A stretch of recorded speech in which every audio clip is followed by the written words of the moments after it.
Welcome back, everyone. I assume this is one of the last talks of ICBS 2025. Today's speaker is Chenglong Yu from CIMIS, who is telling us complex hyperbolic structures on moduli spaces. Let's welcome. It's my great honor to speak in this conference. So my title is Complex Hyperbolic Structures on Moduli Spaces. So this is a joint work with my former colleague at YMSC, Zhi Zheng. So let me get started. So my talk is mainly about moduli spaces and locally symmetric spaces. So many locally symmetric spaces have modular interpretations. And for this, I mean, if we have a modular space of certain kind of algebraic varieties, and we also have a certain Hermitian symmetric domain, we have a discrete lattice. That's another ingredient. And then the paired map of the corresponding algebraic variety usually gives us a identification or bidirectional map or open embedding from this modular space to this locally Hermitian symmetric space. So famous examples include modular space of polarized abelian varieties. In this case, the Hermitian symmetric domain is a sigma up space. Another example is polarized K3 surfaces. Corresponding Hermitian symmetric domain is a type 4 domain. And the second example can also be generalized to modular space of polarized hyperkähler varieties. Right. So the Hermitian symmetric domain I will focus on in today's talk is complex hyperbolic balls. So the setting is as follows. If you consider a Hermitian form over a complex vector space with signature 1n, it's an analog of a real hyperbolic space. So we take all the lines where this Hermitian form is positive definite. We take all the positive vectors. Then this form a ball inside this projective space, and the usual or the canonical programming metric on Bn has constant negative bisectional curvature, and automorphism group of this complex hyperbolic ball is isomorphic to projectivization of U1n, or the projectivized unitary transformation with respect to this Hermitian form. And for lattice gamma inside P1n, I mean a discrete subgroup such that the quotient is has finite volume under the Bergman metric. So this lattice is not too big. It's not it's discrete, but also big enough to have finite co-volume. All right, so that's a space we will consider, so especially when n equal to 1 is the same thing as Poincare disk. So the first modular space I will consider is modular space of points on P1.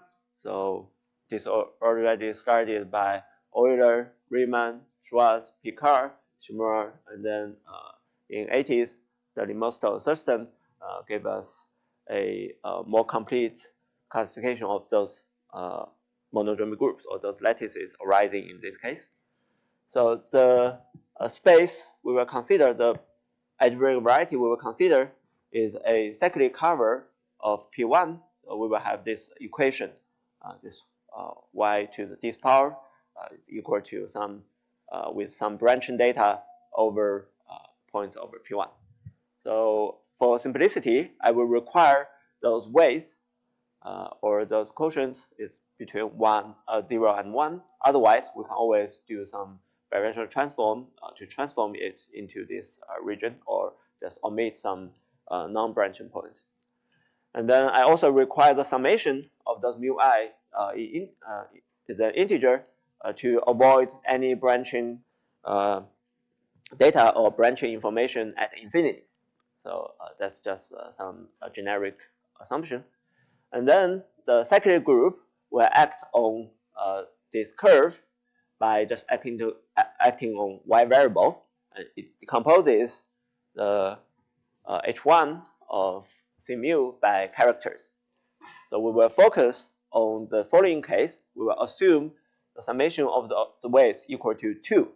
And in this case, the tautological character space, so chi means the tautological character of a cyclic group, then this space has a natural Hermitian form of signature 1n.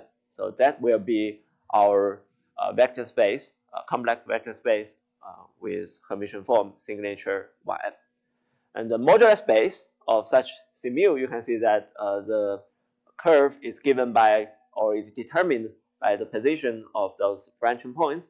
So the modular space is given by, so I will first require all these points are distinct, and then these points form the configuration space of P1. And we can also modulo the automorphism of P1, which is PSL2C. Then this is a modular space of such curves or such cyclic curve. And then if I move those points around in the modular space, then I change the structure, the complex structure of this curve, but I don't change the vector space with this Hermitian form, or in other words, we have a monodromy representation. If we move it around, then when we move it back, the original vector space is glued with itself, and then it preserves this Hermitian form. So we will have a monodromy representation from pi 1 to pu1n. So here I take projectivized representation is because when we move it around, we need to care about the action of PSL2C. So if I move it, if I ignore this PSL2C, then of course I have a representation into U1n. But if I include the information about PSL2C, then I need to care about when I move it back, then I may have some character or some action on y variable. So it may change the original vector space up to a rescaling.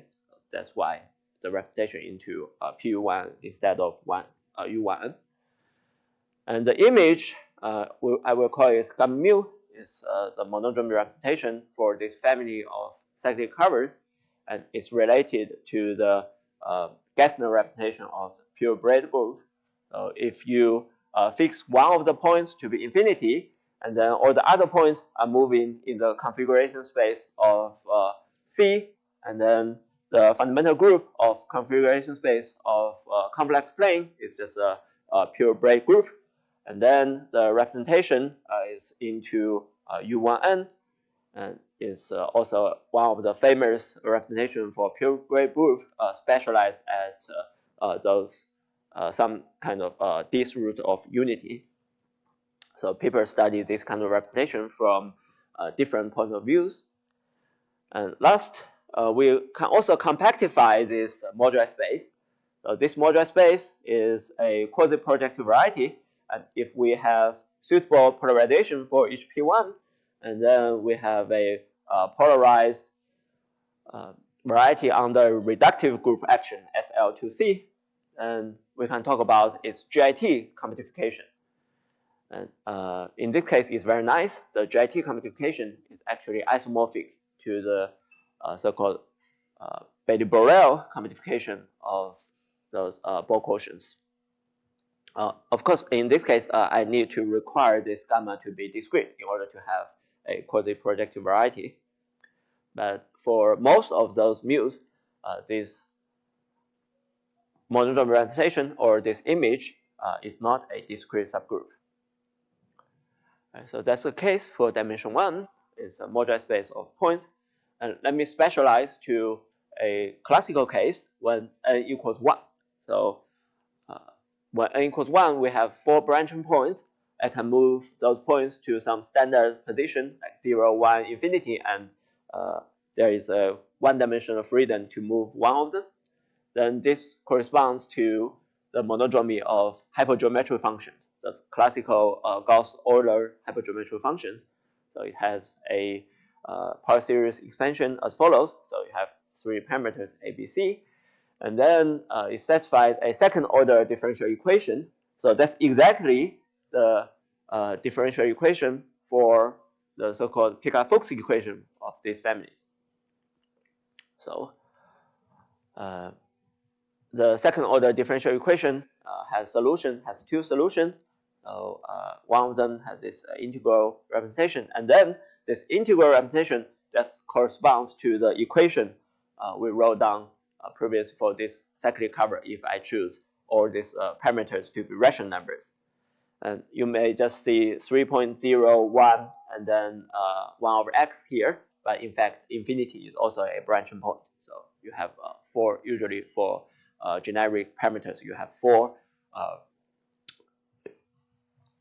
four special points, or in this case, the 4 branching points for the cyclic cover.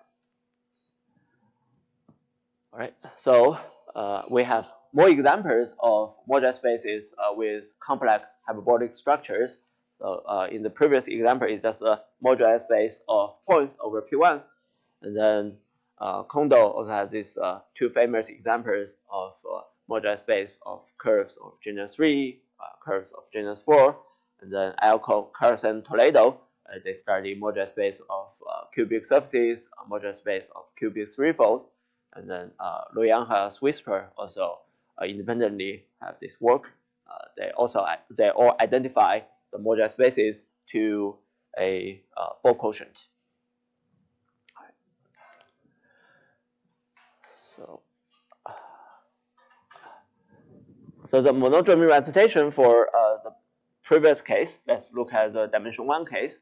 Then the differential equation has 3 regular singular points over the Riemann sphere, and then the analytic continuation of the 2 linear independent solutions will give you this representation.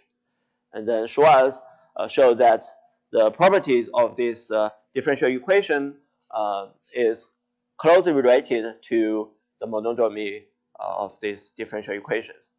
So first, he found that if the solutions of or the hypergeometric functions are algebraic functions, if and only if the image of this monodromy representation is finite. And he also found that the discreteness of the monodromy group is related to whether this quotient, a quotient of those two solutions, the inverse of the quotients, whether it can be written as a single-valued function. All right, so in this case, the monodromy group is always a triangle group. It's for triangle group, we mean a group generated by reflections of spherical or Euclidean or hyperbolic triangle. And then there's a work by Schwarz, Mostel, Knapp. They classify those discrete examples for arithmeticity. So arithmeticity means discreteness is essentially provided by Z being discrete in R. So that's the work by Takeuchi. So he listed all the classes of arithmetic triangle groups. There are 85 of them. So in his classification, he classified those triangle groups up to finite index. So if two groups are different by finite index, then if one is arithmetic, the other is automatically arithmetic by definition. So the last classification is about commatability. If two groups, such groups are commatable, we say they're differed by finite index subgroups after conjugation.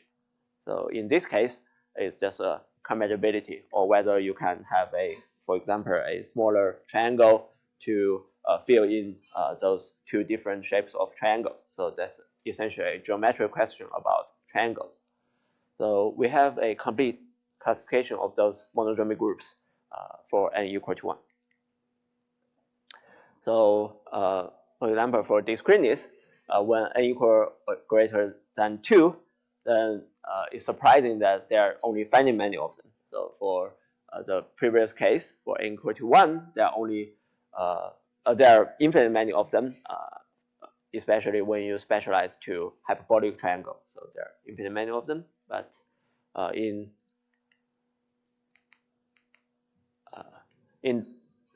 the case for n greater or equal than 2, there are finite many of them. So Delimostel and Thurston in 80s, last century, they have a complete classification. There are 104 of them. And for arithmeticity, it's an interesting question because in their example, they found some non-arithmetic lattices for n equal to 2 and n equal to 3. So essentially, they mean that for some of them, those lattices, they are not arithmetic, but still they are lattices. So for all other simple groups, for example, for O1n, for n greater or equal than 1, so for O1n, people have constructions of infinite many commutability classes of non-arithmetic lattices for each n. So that's work by Gromov, Piatetsky, Shapiro. And for other types, people find some rigidity results. So any lattice is arithmetic. So for all real groups, simple real groups of real rank greater or equal than 2, or the two other types, they are all rigid. So the generic result is by Margulis. It's called Margulis superrigidity. And for the other two of real rank 1 is work by Colette and Gromov-Shen. So let me talk about higher dimension generalization of this kind of construction. So the previous construction is a cyclic cover of projective line.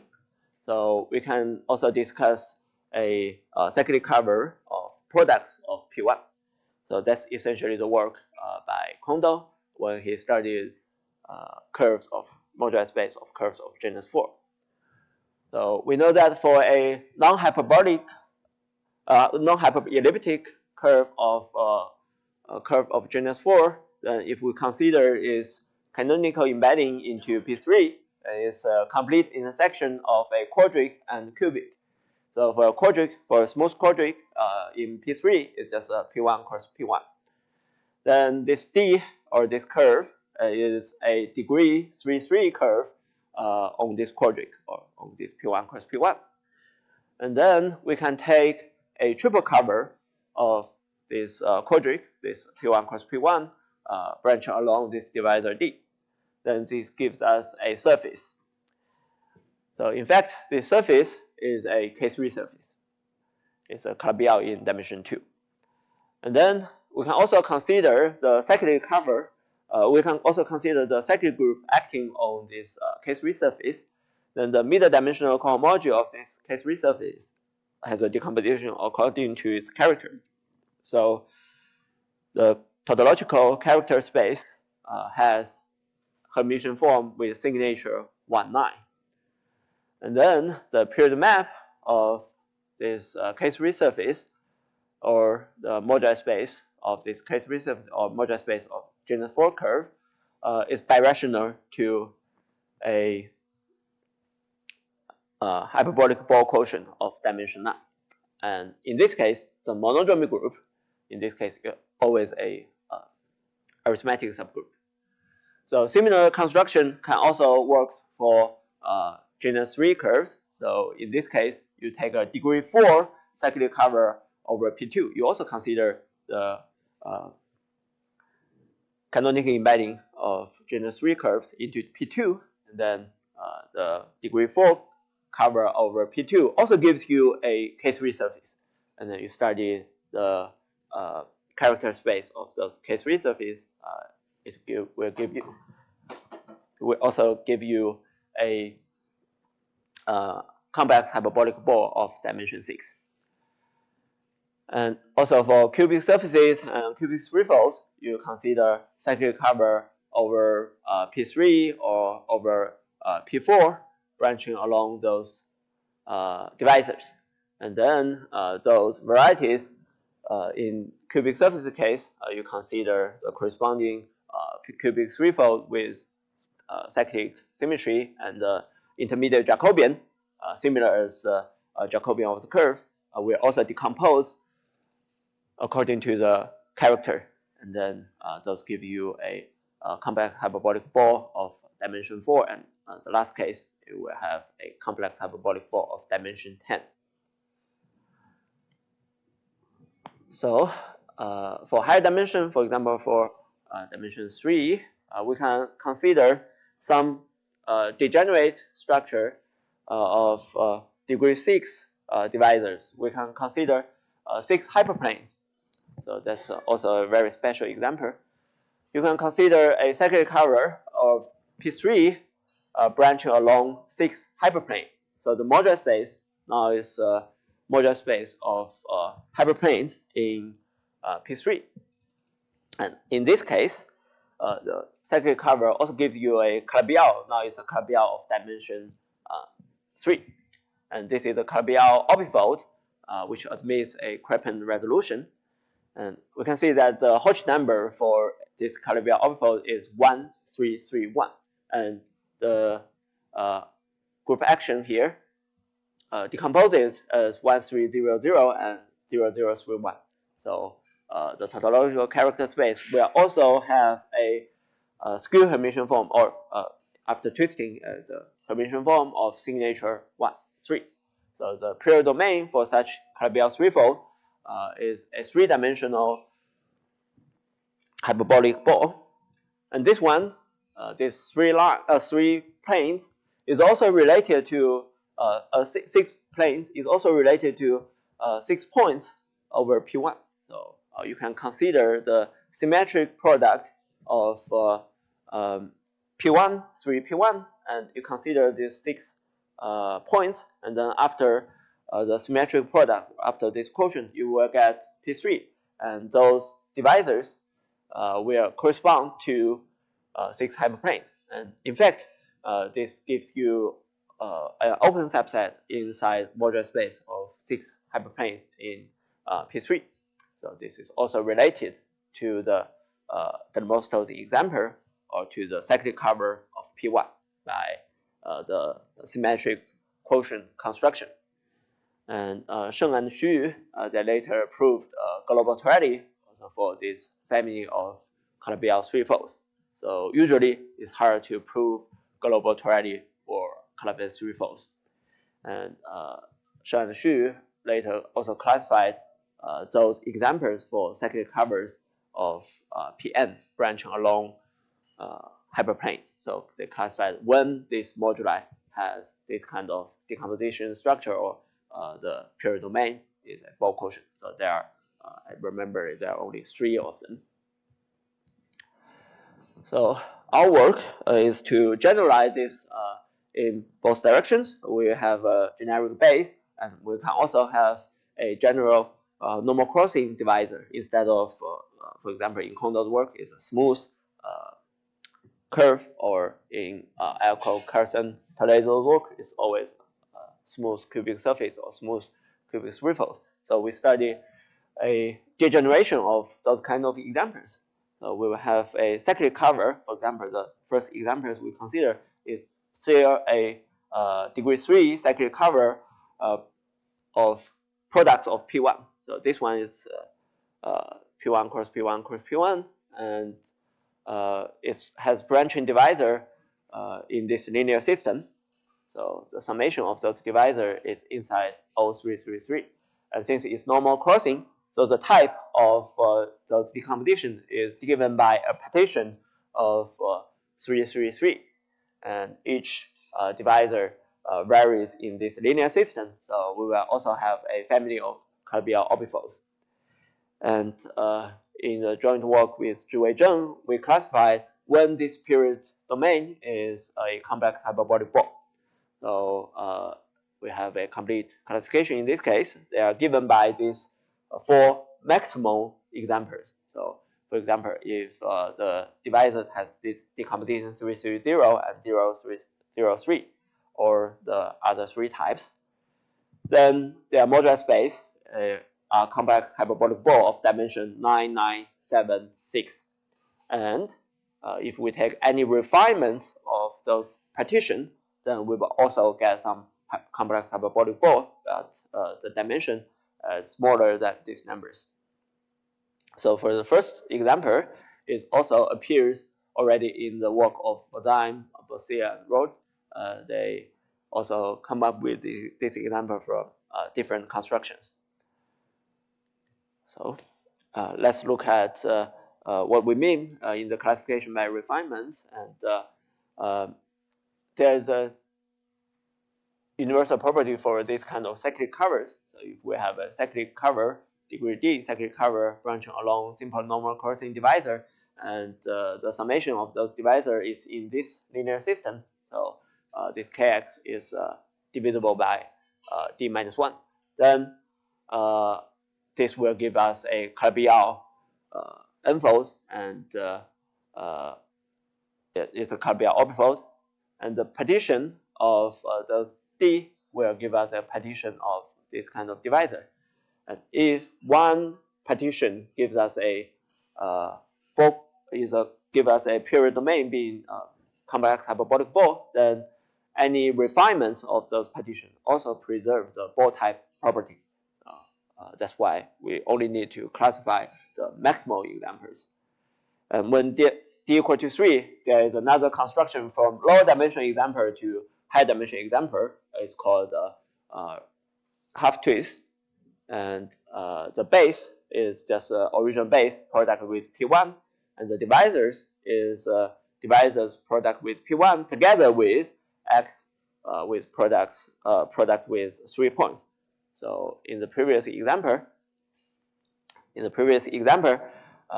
we have 3, 3, 0 and 0, 0, 3. Then this 3, 3 is a partition or is a cyclic cover over P1 cross P1. And then this 0, 0, 3, we add them, and this corresponds to a half twist. So if you already have a ball type period domain or ball type exemplar, then if you do a half twist, then this will generate a high dimensional ball type exemplars. So when we study the products of P1, then all these ball type exemplars are classified. They're either generated by the refinements of these 4 exemplars, or they are half twists. So using this construction, we're missing just one more example in n equal to 4. So all these exemplars together with the refinements and half twist construction, we have all these ball type exemplars when the base is products of P1. All right, so let me say a little bit more about ingredients in this classification. So first, we need a local authority for the equi-singular deformation of those cyclic covers. And especially when we consider Calabi-Yau, we have this local authority, similar as the local authority of usual Calabi-Yau. And then the dimension of from GIT theory will give us one part of those Hodge numbers. So that will give us the dimension of the ball. And then we also need some topological ingredient to find all the other Hodge numbers. And then if they satisfy certain vanishing conditions, then we will have this ball type modular space. So from this, we will have this classification. All right, so the same method also works for toric base or homogeneous base. We can have a similar calculation as the previous case. So the refinements relation comes from a generalization of Clemens-Schmidt long exact sequence. So that's a work by Kerr and Laza. And for degree 3 cyclic cover, the monodromy group is always discrete. In fact, it's always arithmetic. And in this case, it's inside a arithmetic subgroup. And from Borel extension theorem, you can essentially prove that all this monodromy group is also large enough. It's always a arithmetic subgroup in PU13. And for half twist is essentially a geometric construction. So for this half twist is a quotient of the original variety together with elliptic curve with 0J invariance. So all these exemplars give us complex hyperbolic balls, and for most of them, actually they are related to the dimension 1 exemplar by Nelmosto. So let me list all these results from the classical construction. So from the work of Kondo is a moduli space of curves of genus 3. Then the dimension is 6, and in this case is not compatible, or it's not the same thing as the Limbosto ball quotients. But for moduli space of curves of genus 4 is compatible, or is different from this Limbosto ball quotient by finite index. So this is actually the maximal dimension in appearing in the Limbosto ball quotient. So that's dimension 9. So you have 12 points. 12 minus 3 is 9. And then for modular space of cubic surfaces is also a classical example studied by the Limbosto. Is given by this tuple 1/6, and the rest is 1/3. So this is a dimension 4 ball quotient. And then for Alco, Carson, Toledo, and Loyanga, Swistra, the modular space of cubic threefold, as I said, the maximal dimension appearing in the Limbosto theory is dimension 9. So this dimension 10 ball is not compatible to any Limbosto ball quotients. How about our example? So for our example is a cyclic cover. For example, let's say if we specialize to P1 cross P1, not triple product of P1, then we can find more examples compatible to or related to the Limbosto ball quotient up to finite index. For example, let's take this one. So if we consider a partition of 3, 3, then this divisor D1 is from 3, 1, and D2 is from 0, 2. Then we have this picture of those divisors and their intersections. So those points A, B, G, and D, they are the branching points when we project this curve to the other side of the P1. So in fact, these 3 curves, 3 divisors, are all isomorphic to P1. And in this case, we will have fibration of this K3 surface when we project it into the 2 different directions. So this projection, both projection, will have isotrivial elliptic curves, or this isotrivial elliptic fibration. So the fiber is isomorphic to the elliptic curve, or with J invariant equal to 0. And they will have both have 6 singular fibers. So in the picture, you can already see this. If you project it down to the x direction, to the horizontal direction, then all the intersection points will give you the singular points of those elliptic fibrations. So there are 6 of them. So if you project them to the vertical direction, then all the branching points A, B, D, and K, they will give you the singular fibers, and also together with these 2 blue lines. So they both have 6 singular fibers, and then the singular fibers give rise to the Limbosto tuple by the classification of Kodaira. So for the first projection is singular fiber is 1 type in Kodaira classification, then we associate it to a Limbosto data, then they are 1/3. And the second projection, they will have 2 types of different singular fibers. One is given by those horizontal divisors, those blue lines, and then the other 3 are branching points. So they are given also by this 1/6 and 2/3.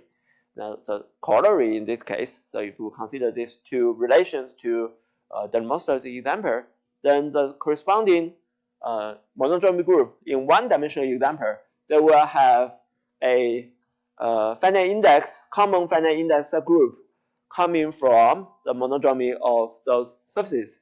So this fibration structure give 2 fibrations, gives you the method to associate the surface to curves. And then if you consider the moduli, the family version of those association, then the moduli space of such 2-dimensional surfaces, 2-dimensional geometric objects, will give you a relation between, or correspondence in 1-dimensional example. So the corollary is that the corresponding Limbosto lattices are the same up to finite index. And in fact, we can also find index explicitly by GIT computation. So in dimension 3, something similar happens if you consider certain types of those examples. So most of those examples we found are also isotrivial fibrations of with fibers being K3 surfaces. So they are Calabi-Yau threefolds, and they have a fibration over actually 3 fibrations over P1, and the fibers are the most rigid K3 surfaces, or called singular K3 surfaces. And if you consider those isotrivial fibrations, singular fibers similar as classification of Kodaira, we can also have the corresponding Delmostel data. But there are also some non-isotrivial fibrations. If you consider all these examples we mentioned, then they are also related to Delmostel data by other more arithmetic approach, but not this geometric approach by fibration. Right, so we have a complete list of those examples, and all these examples have the corresponding Delmostel data. So as I mentioned, this example already gave you some relation or some ingredients in dimension 1 case. So we can generalize this to more general tuples. So in fact, this was a work in 1980s. So Delmostel and Mostel student Salter, they already found that in their classification, there are some interesting commutability pairs. So in dimension 2, so they only found this relation in dimension 2. So there are 2 infinite series of commutability pairs for those tuples. So one example has 2 parameters like A, B, B, 2 minus 2A minus 2B. Then this A and B are from 0 to 1, and A plus B is greater than 1. And A plus B is less than 1. And then you also have this other examples, other tuple, and then you have this other infinite many or 1 parameter series of examples. So these pairs were originally found by Mostel by computer investigation. So he had a method to compute the fundamental domain for those monodromy groups, and then he found there is an interesting relation between those fundamental domains. Then he conjectured that those pairs are commutable. Later, they proved that in fact that's true. And more interestingly is that more than 10 years ago, so Kapes-Muller and McMillan, they independently proved that those pairs actually provide all the commutability classes for non-arithmetic Delmostel lattices. So in the Delmostel theory, or by Delmostel and the Thurston, they classified those groups. They classify all discrete groups, and they classify all the arithmetic and non-arithmetic examples, but they didn't finish the classification up to finite index. So for non-arithmetic Delmostel lattices, this is work much later. So they provide, or they prove that the original relation actually gives you all the commutability relations. So the invariants they found are called adjoint trace fields, and also some ratios of chain numbers after Galois conjugation. So let me talk about our work. So if we consider more general cyclic covers of P1 cross P1, not just those degree 3 cyclic covers, then we can find similar commutabilities with explicit indices. For n equal to 2, we can recover those examples by Delmostel and Salter and give a different proof for their results. And for n equals to 3, there are 2 infinite series of examples, and for n greater or equal than 3, there are finite many pairs of such examples. So those cyclic covers are as follows. So we consider moduli space of the Calabi-Yau type cyclic covers. So those cyclic covers are not necessarily Calabi-Yau varieties, but the character space. The Calabi-Yau condition is put on the character space. So the tautological character space is similar as a Calabi-Yau variety. And we can also prove local toriality in this case. and then we have some ball type condition similar as ball type condition for dimension 1 or dimension 2 case. So it's those divisors or those branching divisors is also a partition of 3 as 3 as weighted sum. Now we can take weighted sum. So the weighted sum is equal to 1. So if we have a asymmetric solutions to this partition equation, then we can always have a commutability pair. So for example, in order to reprove the most and Sauter's example, we can take this partition. So we have one divisor of degree 2, 1, and one divisor with degree 1, 0, and 2 other divisors with degree 0, 1. So I can draw those pictures.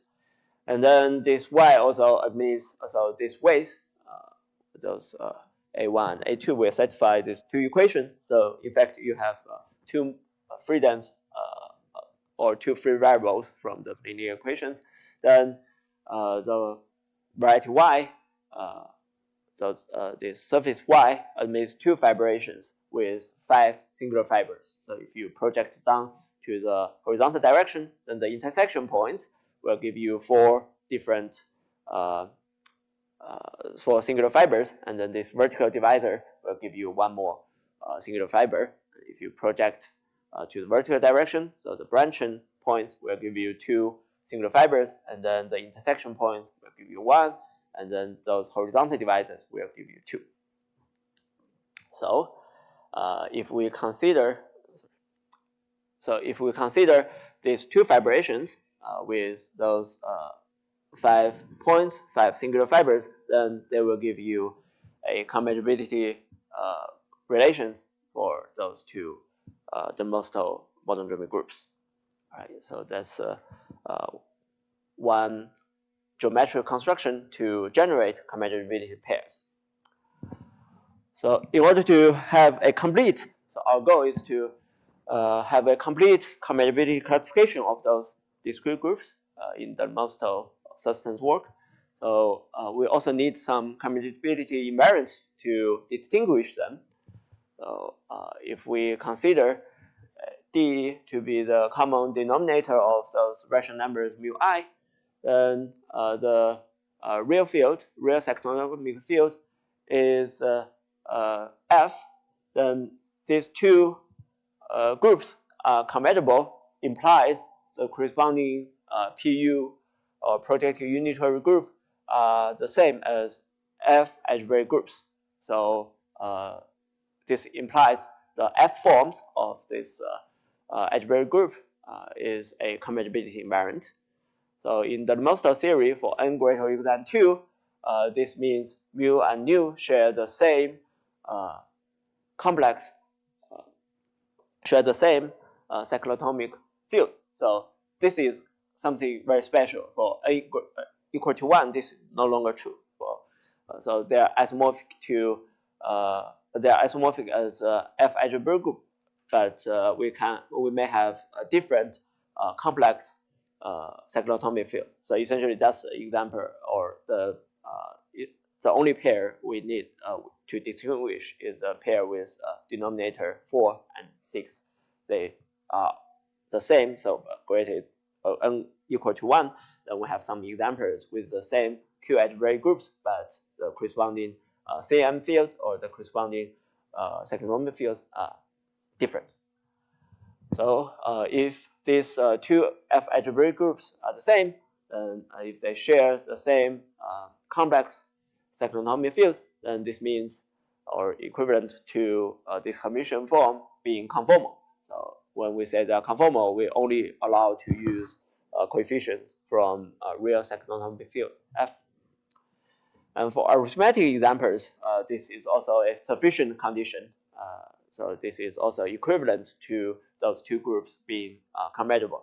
So this more arithmetic approach will give us all the commutability relations for arithmetic Delmostal lattices, but this approach does not give us the indices. So they only say that these 2 groups are commutable. They share the same arithmetic lattice, but we don't know what's the difference or finite index difference between them. So another compatibility invariant I will use, especially this one works quite well for non-arithmetic examples. So for lattice in P1n, the quotient is always quasi-projective. And when it's arithmetic, then we can talk about the canonical quantification given by Bailey-Borel.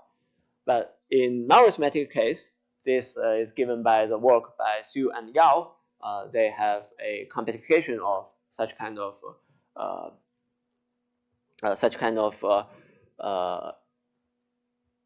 space with curvature and volume conditions.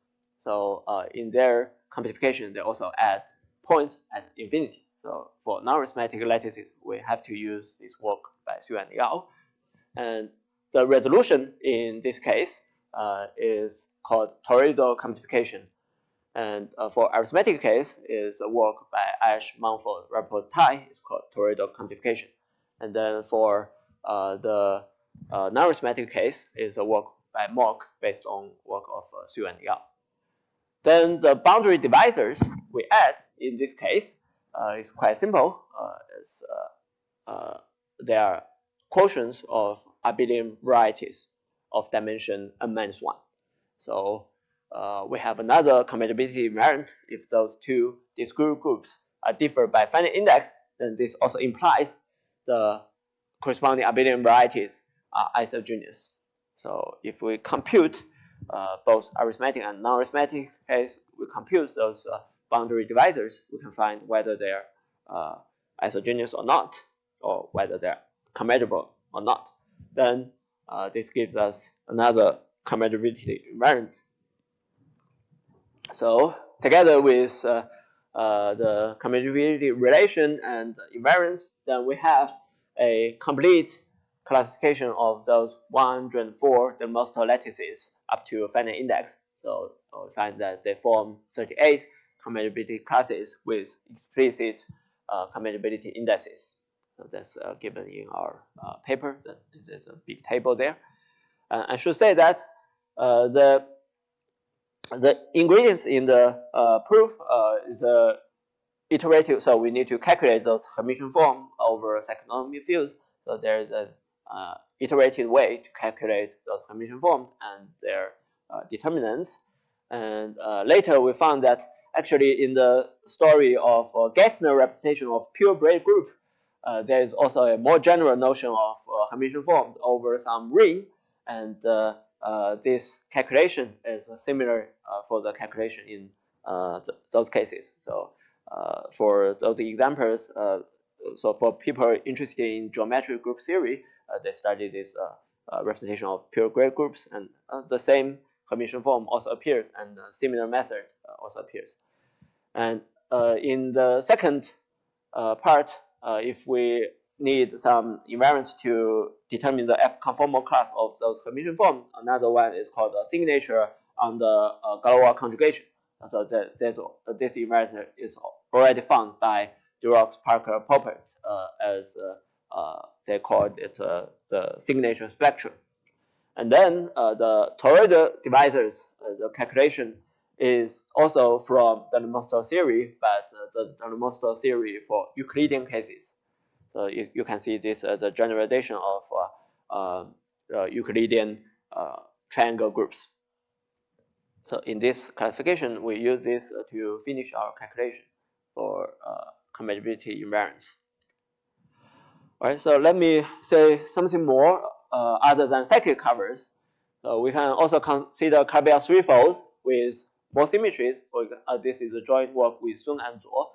So if we consider Calabi-Yau threefolds in weighted projective spaces, for example, these two examples are very interesting. So if we consider Calabi-Yau threefolds in P11114, we can write some Calabi-Yau threefolds with this form, and then every polynomial of two variables of degree 8 will give us a Calabi-Yau threefold with, you can see this has very large symmetry. You can have a cyclic cover, so you can have a symmetry of products of cyclic groups. And then the moduli space is an arithmetic ball quotient of dimension 5, and it's compatible to the most ball quotient with this tuple. And then if you consider a Carbel threefold in weighted projective space like P11112 with these equations, x0 to 6 power, x1 to 6 power, and then you have a polynomial of x2, x3, and y. So y has degree 2 in this case. Then this also gives us a arithmetic ball of dimension 8. And if you consider something not a Carbel threefold, but its Hodge structure is the same as Carbel threefold, which is a cubic fourfold. So if you consider any cubic fourfold, then the Hodge number is given by, also I think I have, so it's 1, 2, 3, 4, 5, 6, 7, 8. Yeah, so we have 0, 0, 1, 84, 84, 1, 0, 0. And then this is exactly similar as the Carbel threefold after Tate-Twist. So in this case, we can also consider cubic sevenfolds with large symmetry. So it's a product symmetry of cyclic groups. And then this also gives us a arithmetic ball of dimension 10. All right, so from Carbel threefolds, you can have many more examples similar as before in weighted projective space. And let me say something more about so far the construction for ball quotients. So previous construction from moduli space of certain geometric objects, but there are also construction purely geometrically. For example, the work by Hilsberg, so Barther, Hilsberg, Hofer, they give constructions of lattices in P12 from line arrangements in P2. So essentially, they consider some abelian cover of P2 after blowing up those triple points, and also Hilsberg had a nice computation of all these Chen numbers, and then by Miarka Yao, and also Yao's criterion for ball quotients, then we can find these ball quotients. So one of the examples is A3 arrangements. Maybe let me draw a picture here. It's a very symmetric construction. So if you consider 6 lines in P2 forming this configuration, then you can blow up all these 4 triple points and then consider some covering over this exception divisor together with these 6 lines. Then you obtain a ball quotient. Actually, this one is also related to the Mostel lattices with this symmetry or with this tuple. So in fact, it's interesting to find that in this case, it has a symmetry of S5. And later, Kornberg, Heckman, and Luyenher in 2005 generalized this construction to hyperplane arrangements in Pn. And both the Mostel and Barther, Hilsberg, Hofer construction are special examples. So they consider deformation of Fubini's UD metric over projective space, and then they consider a one-parameter deformation of those metrics. They can deform it to a singular or orbifold metric with a constant bisectional curvature, and they give us this ball quotient structure. And there are some other compatibility classes of non-arithmetic lattices by Duroc, Parker, and Poppert. And then one of the examples by Kornberg, Heckman, Luyenher is also a new example other than the Mostel's example. So far, there are only 24 compatibility classes of non-arithmetic lattices in PU12 and PU13. We don't know whether there are examples in PU1 and greater exam 4 or infinite many examples for these lower dimensions. So this question is still open. So that's all I want to talk about today, and thank you for being here. And I also want to thank Professor Yao and thank all the organizers for organizing this great conference. Thank you very much. Are there any questions for Chenglong? So you have listed the steps for your classification. So which part is the hardest? Say that again? So you listed the steps for your classification Yeah. result, and then which part is the hardest? You mean the previous classification for, let me see, the combinability or the cyclic cover over P1 cross products of P1, right? So I think the hard part is to compute the H03 chi, or let me see. So we need to, yeah, so I think I understand your question. So if we consider H3 of those Y, so we need a vanishing condition here in order to have four type pure domain. So H30, this is always 1.